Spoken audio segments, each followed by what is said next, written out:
שלום חברים, ברוכים הבאים לסרטון נוסף של M&M היברו. הסרטון הזה למתחילים, לאנשים שלא יודעים עברית או לאנשים שמתחילים ללמוד עברית.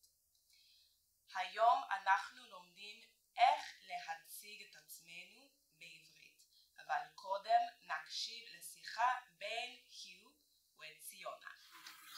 היי, שלום. היי, שלום.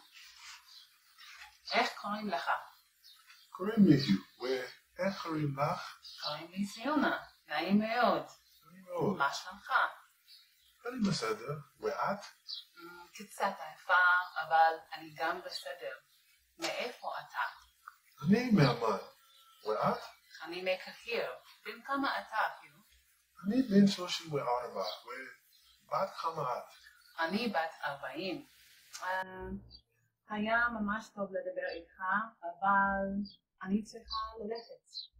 יש לי שיעור עברית ללמד, אז אולי נדבר יותר מאוחר? זה נשמע טוב, להתראות. להתראות. יום טוב. בואי נפרק את השיחה הזו. אם אנחנו רוצים לשאול מישהו מה השם שלכם, אנחנו נשאל לבן איך קוראים לך? איך קוראים לך? איך קוראים לך? ולבת איך קוראים לך? איך קוראים לך?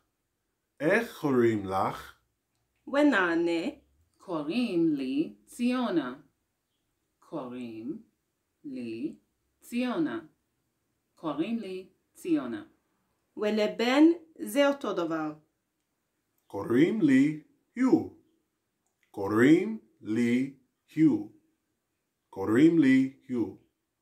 לבן נשאל מאיפה אתה?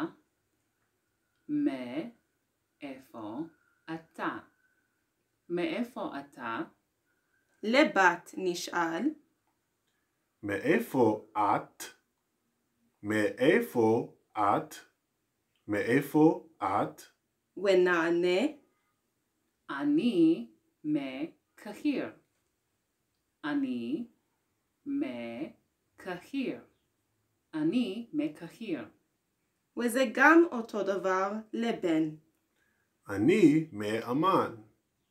אני מאמן. אני מאמן.